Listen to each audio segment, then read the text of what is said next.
আমার অ্যাপের নতুন একটা আপডেট নিয়ে আসছি এবং এই আপডেটটা কি সেটাই হচ্ছে আপনাদের সাথে আজকে শেয়ার করবো। সেটা কি? সেটা হচ্ছে মেইনলি পিডিএফ রিডার। আপনারা যারা হচ্ছে পিডিএফ পড়েন বা লেকচার যারা হচ্ছে পিডিএফ এর মাধ্যমে পড়েন, সেইটাকে সহজ করার জন্য আমি আমার অ্যাপে একটা আপডেট নিয়ে আসছি।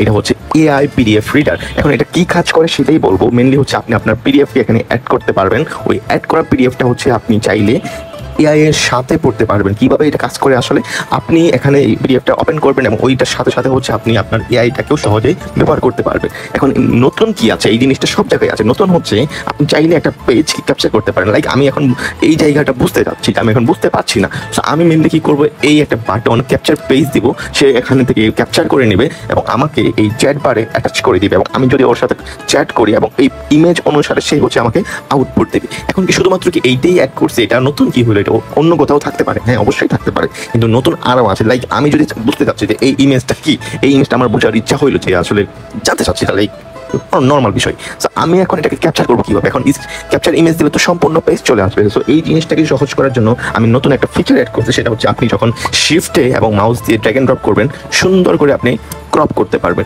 সো এই ইমেজটা ক্রপ হয়ে গেছে এবং এখানে অ্যাটাচ হয়ে গেছে। সো আমি আবার ওকে চ্যাট করে বলতে পারবো যে এই জিনিসটা আমাকে সুন্দর করে বুঝিয়ে দাও, সে সুন্দর করে আপনাকে বুঝিয়ে দেবে। সো এই মেইন ফিচার বা এই আপডেটটাকে আপনারা উপভোগ করতে পারেন কোথায়? Storio.io। আরেকটা জিনিস ক্লিয়ার করে দেই, এটা কি মোবাইলে চলবে? হ্যাঁ, এই পিডিএফ রিডারটা মোবাইলেও সুন্দর করে চলবে।